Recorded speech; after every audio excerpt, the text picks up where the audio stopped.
Hello and welcome to Glassix Spotlight.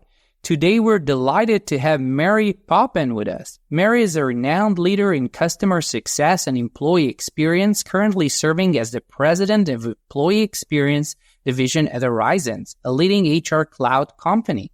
Her innovative work has consistently driven customer and employee-centric strategies in the tech industry. Beyond her role at HRIZONS, Mary is an accomplished author, educator, and advisor. Her book, Goodbye Churn, Hello Growth, is a pivotal read in the field, offering deep insights into customer retention and business growth. She's also a respected educator in Michigan State University's CXM Master's Program, shaping the future of customer experience management. Mary's expertise is widely recognized in the industry.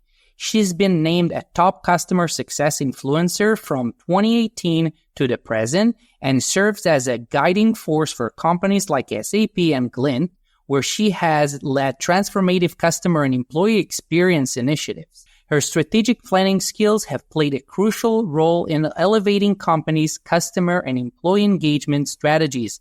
Mary, welcome to Glassix Spotlight. It's an absolute pleasure to have you with us today. Wow, thank you so much for the kind intro, Ron. Great to be here. Yeah, well deserved. Mary, before we dive into today's discussion, could you share with us your journey in transforming customer and employee experiences at HRIZONS?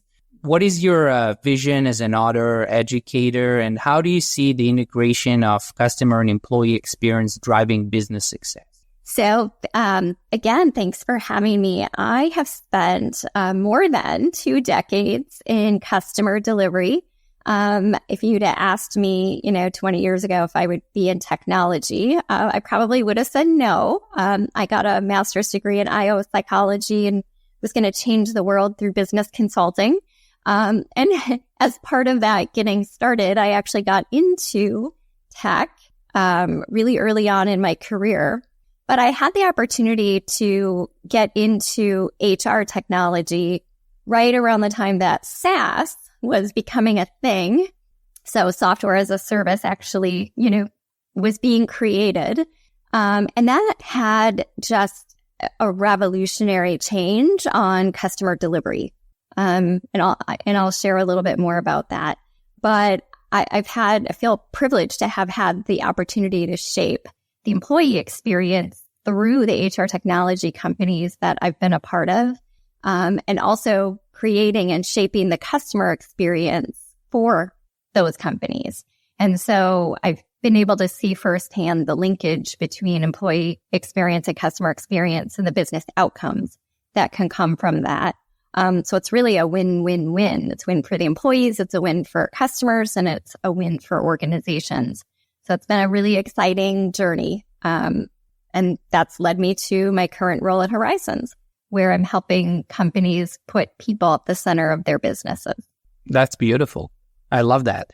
Well, let's just jump right in, Mary. And for our listeners, today's episode is called Championing Success, Mary Poppen and Transforming Customer and Employee Experiences. I know that a lot of for some reason, this kind of intersection between customer experience and employee experience get over neglected and not been spoken that much in different arenas. But Mary, at companies like SAP and Glint, you've played pivotal roles. How have you seen the approach to customer success evolve over the years, and where do you see it heading? So I like to describe kind of the world before software as a service, where most technology deployments were like building houses. The software was hosted by the customer, it was behind firewalls, all of those kinds of things, right? Probably sounds familiar to some of our listeners. Yeah, for the older ones, definitely. Right. And at the time, those software companies provided services experts for helping implement and then support, right, ongoing. But the lift that was needed on the customer side to deploy software was very significant. And in order to leave and build a new house, it just wasn't really practical. So customers, once they made a decision, were sort of at the mercy of the software provider. However, software as a service really did change all of that. It became more like renting apartments. To deploy a new software solution was a lot lighter lift on the customer side. So it was easier. If you didn't like your landlord or your apartment, you could just go, from one apartment building to the next fairly easily because the data was hosted and could be exported and then imported into a new solution. So it really created more opportunity for business leaders to make decisions based on what they needed in their business without having to have, a full millions of dollar IT deployment across the organization. So it put the decision-making really in the hands of the business leaders. And it created a need for the whole, customer service approach to change. Someone needed to monitor the value the customer was getting, and help them with adoption to ensure the customer would renew and hopefully buy more. And this really became what we now know as customer success, and the role of a customer success manager to be that thread of delivery across the entire customer journey. Right. And I want to touch on your point regarding the role of customer success, because, for me as well, I'm here for, I would say I changed 6 different companies during my career tenure. And in every company, the role of customer success seems to be different. And I'm not sure if it's because the maturity level of the company, the nature of the company, the vision, the mission, or it's just based on different market trends. Yeah, it is. You're right. There isn't kind of a single, playbook that you can take from one company to the next, to the next, and the next, and not make adjustments. Really comes down to what is the product or products that you're offering? What is the maturity in the market? Can it be deployed as truly software as a service, or does it really need to be software with a service, right? And so there's a big differentiation if it's a more tactical type of deployment of the technology, or whether it requires consultation and expertise to help change processes within the organization to align to the technology capabilities, right? So there's so many different expectations of a customer success manager, from whether they can speak to the technical aspects of the product or whether it's more about aligning features to process, as an example. The other thing is revenue structure. So some customer success teams are responsible directly for revenue. Others influence revenue, right? So they don't have a number, but they find opportunities within their customer portfolios to give to the commercial team. In other organizations, they are also the commercial team, right? So there's a lot of variance in the role based on the kind of context of what product and service that the organizations offer. I just think these people are absolutely heroes. I think they should master customer service. They should master sales. They should probably also master marketing, and they need to deliver. And I think that's what I meant, and what I said earlier. They wear a lot of hats. They're sort of like mini CEOs, right? Yeah, totally. Mary, I want to go to your book. So in your book, Goodbye Churn, Hello Growth, which I have not yet had the opportunity to explore, but I will, you discuss strategies for customer retention and growth. Could you share a key insight from the book that has been particularly impactful in your work? The one golden nugget that you find kind of repetitive in your day-to-day that you couldn't live without? Yeah, so I talk about in one of the chapters toward the end is about the 5P framework. And this is really about bringing kind of customer insight, customer intelligence, and combining employee experience and customer experience, bringing this to life. So the 5Ps are creating playbooks that are predictive, prescriptive, proactive, and personalized. And if you have all of these Ps, the outcome for the organization, for the employee, for the customer is incredible. So I'll talk about it a little bit. So a lot of times in customer success, we've created playbooks that we know are best practice or how we want customers to use our products. And so we create what I'll call general playbooks. So, if a customer buys this, do this. If, they have an issue with this, do this. And that works in a percentage of the situations for customers if they fit a certain profile, right? But those plays don't work great for every customer. And so when you think about treating a customer like a snowflake, because we can, and they are, it's really about using data to create a unique experience for every customer. So if you're able to have access to the data around a customer behavior in terms of product usage, in terms of their maturity with the product or service that you're providing, in terms of sort of all of these levels of information about a customer, you're able to start to use that data to see how a customer behaves and what they need. And you can start to predict what they're going to need. And once you predict what they need, you can be prescriptive in saying, here's the need the customer's going to have. Here's how we can fill that need, right, with the product or a service. And here's how we're going to do it.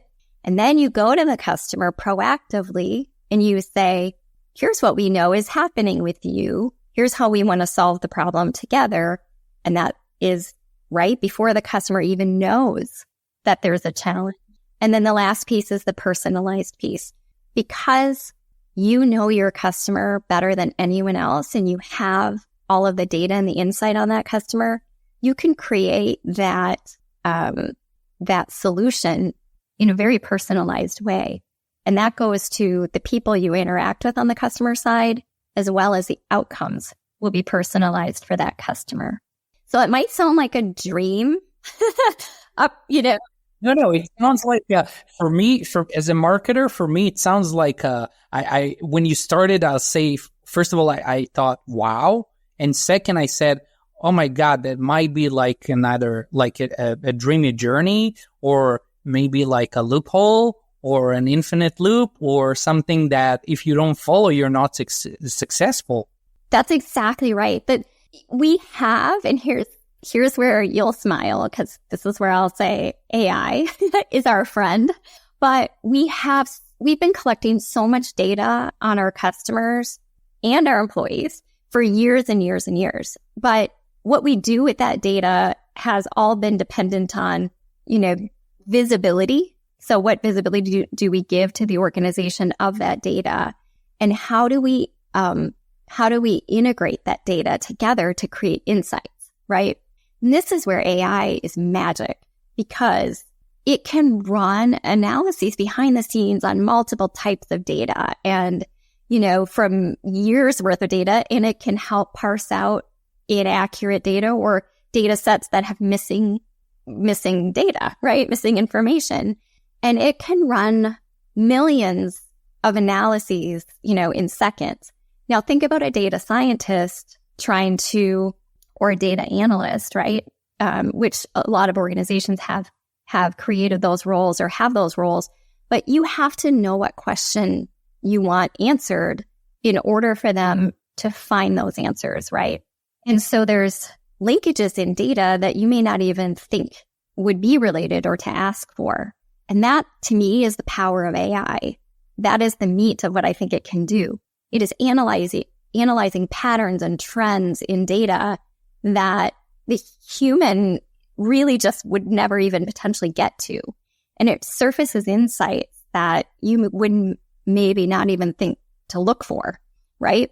And that's where I think AI is having an incredible opportunity to shape this, 5P framework where we can actually get to predictive and then become prescriptive, proactive, and personalized, right? And it'd be a unique playbook for every customer.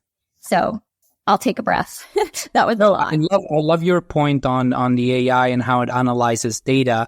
And I think that we can draw 2 points from this. One, I would say that no matter what, no human can compete in terms of time to market or value to market, if you wish, in terms of how AI can draw actionable insights. That's the bottom line, actionable insights into your customers' data. And then, okay, so what do we do with data as human beings? Like, you need to be skillful enough, you need to have enough experience, and you need to be in a role that allows you the freedom to do what needs to be done with the data. So I have a very strong marketing ops background, and I can tell you that a lot of people in marketing, outside of marketing, in different positions are struggling with actionable insights because, pulling out data, reading data, understand data, that's all one thing.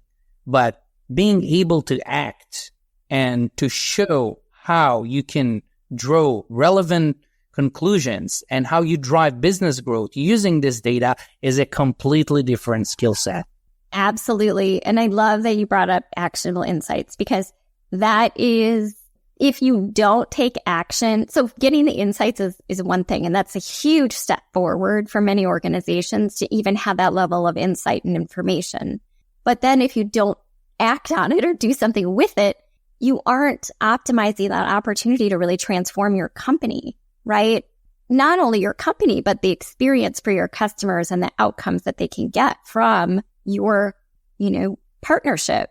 And then on top of that is you have all of this information that you could arm your employees with and really empower them to deliver a better customer experience, which makes a better employee experience, right? People that are armed and able to deliver a really good experience as part of their job they're more engaged, they're more fulfilled because they're successful in their job. They love what they do and they have the tools and resources needed to actually do their job successfully. So again, it's like a win-win. Yeah, no, I couldn't agree more with your point about how AI or data in particular can kind of, extend the median tenure if you wish, or in that way, avoid burnout or anything around that, around employee experience. I recently wrote a blog post to our blog discussing how generative AI, 10 ways actually, how generative AI helps to prevent agent burnout in customer service. And not praising myself for that, but I think it's not just a hot topic. I think it's a topic that touches a lot of people in today's realm. So I love that. And I'm going to look for your blog post right after we hang up. There's another chapter I wrote as part of the book, which is creating employee heroes. And it's really about that opportunity that companies have to do exactly what you just said, which is arm your teams to be more efficient and effective with the right tools and resources. And AI obviously can play a huge role in that. But just for companies to make that a priority and to start to measure and find the gaps in their employee opportunity to deliver, and then start to address that, so that those employees can become heroes, can feel successful. If companies can focus on both improving the employee experience and the customer experience in parallel, they'll have huge returns. Their, stock price will increase. Their customer satisfaction will go up. They'll retain employees longer. These are all things that have been measured and shown, to be related. So it's pretty exciting. Yeah. So Mary, in your current role at HRIZONS, how are you leveraging your expertise to enhance employee experience, and why is this vital for business success? Yeah, well, kind of goes along with what we're just talking about, which is really at HRIZONS, we're helping customers put their employees at the center of their business along with their customers.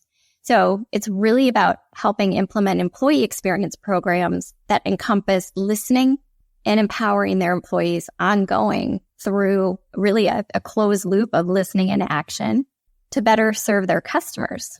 which means higher quality of service and better business outcomes for our customers and their customers, and so on. So becomes a domino effect. But I'll tell you, Ron, I think that companies recognize there's, a relationship between their employees and how, their customers are successful. But a lot of organizations have a really hard time focusing on both of these things and making them a priority. And a lot of times the employee experience is seen as just the responsibility of HR, check the box, roll out compliance programs and do once a year employee engagement survey, do a performance review, and great, check the box, we're done. But the reality is there's so much more that you need a pulse on related to your employees throughout the year and ongoing through business changes, through, market changes, through things that are out of everyone's control. I think we should all people, talking about myself, but people in position of power within organization, we should be less transactional and more empathetic. I know it sounds cliche or easy to say, hard to do, but, calling over or measuring sales people or marketing people or your customer success, well, these are different measurements, but measuring them only by, predefined KPIs that are relevant for the roles without asking, hey, you're not performing well. What's up with you? I'm worried about you. And trying to understand why they're not performing rather than just, we have crazy times with layoffs all over the world right now, right?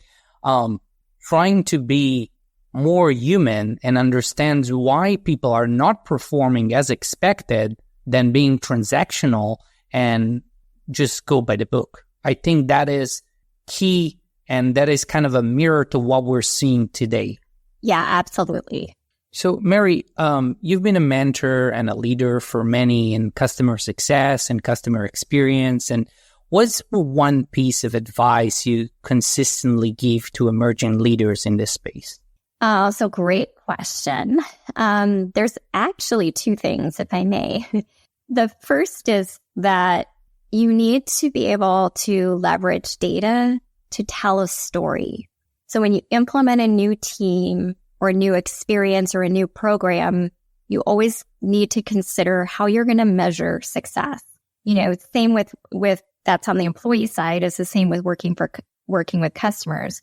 What does success look like is really important to determining what to measure and how best to measure it. And then being able to analyze this data and bring it to your board or bring it to your customers, right? That is where you're able to tell the story of the business results. So it becomes really powerful when you can say, here's the success criteria and here's how we've delivered it.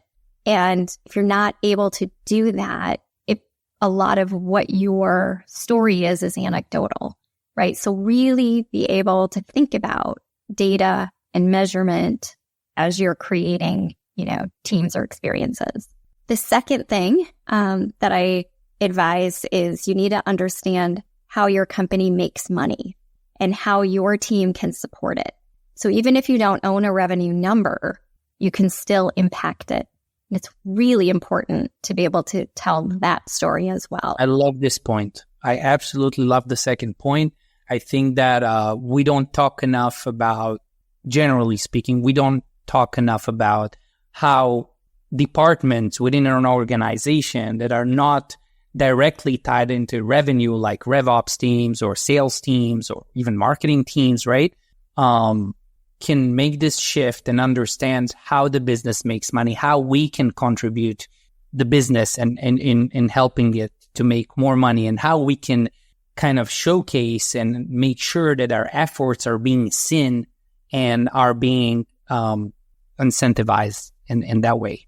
Yeah, because you're right. Every employee in a company contributes to the success of the company and its customers. So it's really up to the leaders to be able to help employees see what is their role in that connection. And that's where I feel like a lot of leaders either don't know or take the time to understand really how the business operates and how to explain that. But once you can make that linkage for employees, everybody's rowing in the same direction, right? And they all see that what they're doing is contributing to the greater good of the mission of the company. Right. So Mary, how do you see the integration of customer experience and employee experience playing out in company strategic planning, especially in tech-focused firms?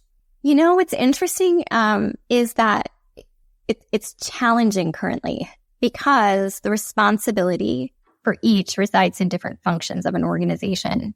Typically, HR is responsible for employee experience, and either the CCO or the CRO or the COO is responsible for customer experience, right? And so it's really a challenge because you have to have a defined effort to bring these two things together. At Michigan State, we just launched last year is a master's degree in customer experience management.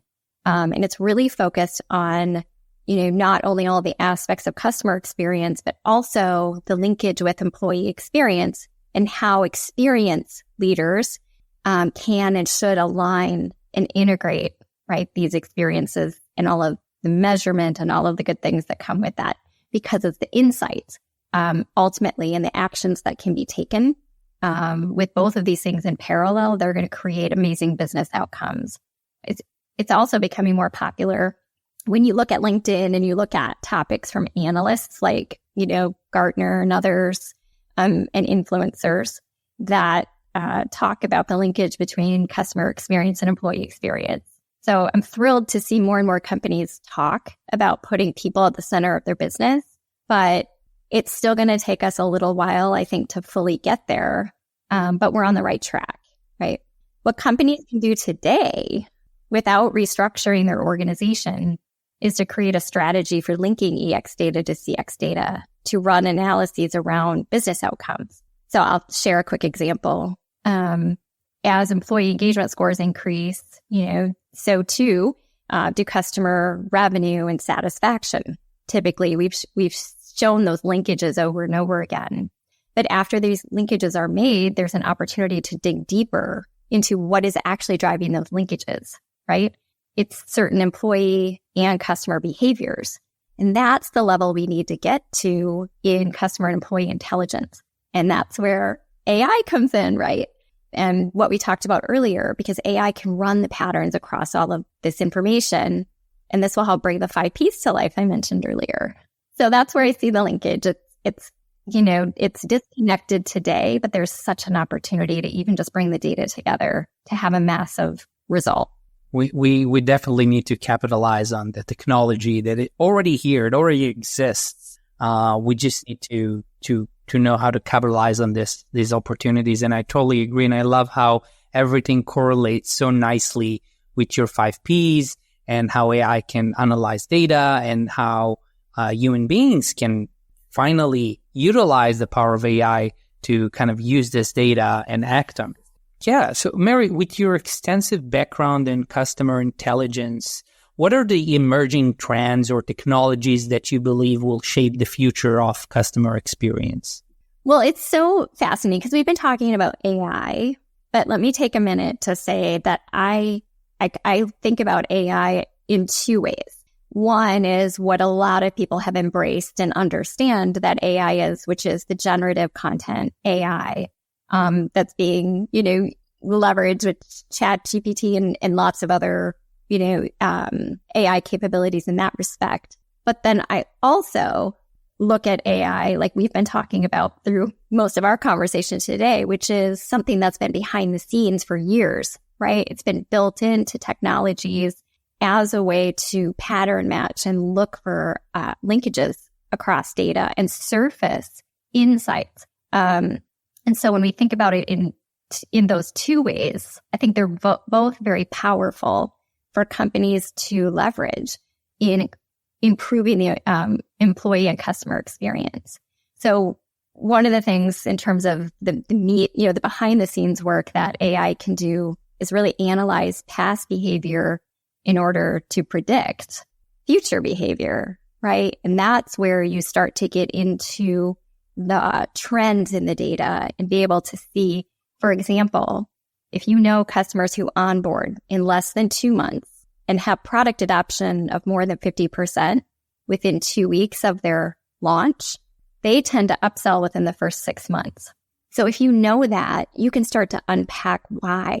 What happens for those customers versus the ones that take more time to onboard. And then you can start to apply those successful practices more proactively across the organization. And then you can influence more customers to onboard successfully and upsell, right? Totally. And that is just one example from the customer success world. Exactly. And it's not easy because it requires AI and data scientists ultimately who can interpret and understand the correlations the AI is finding.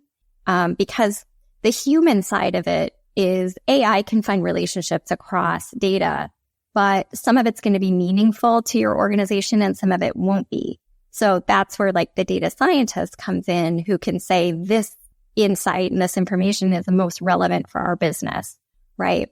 And so it's really that combination between AI running these, millions of insights and a data scientist saying, here's the pieces that are relevant to our business. So yeah, I think it's a combination of both, and it is applicable to all experiences. But I'm really excited about the focus on customer and employee experiences and how AI is going to help really innovate and improve these. I think we should all be, not only people from the actual domain. I think it's huge. It's going to make a huge impact on our life, on our working environment, working relationships, and our successful exchanges. Mary, before I let you go, I have to pick your brain on this one. If you could have any futuristic technology to enhance customer and employee experience, real or imagined, what would it be? Okay, are you ready? Yeah, I would love to hear that. I think the hardest part about what we've been talking about is having the right data and enough of it to deliver meaningful analyses.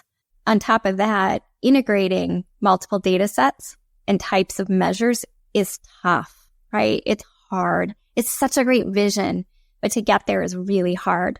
I would love to see technology come up with solutions to solve this pain point.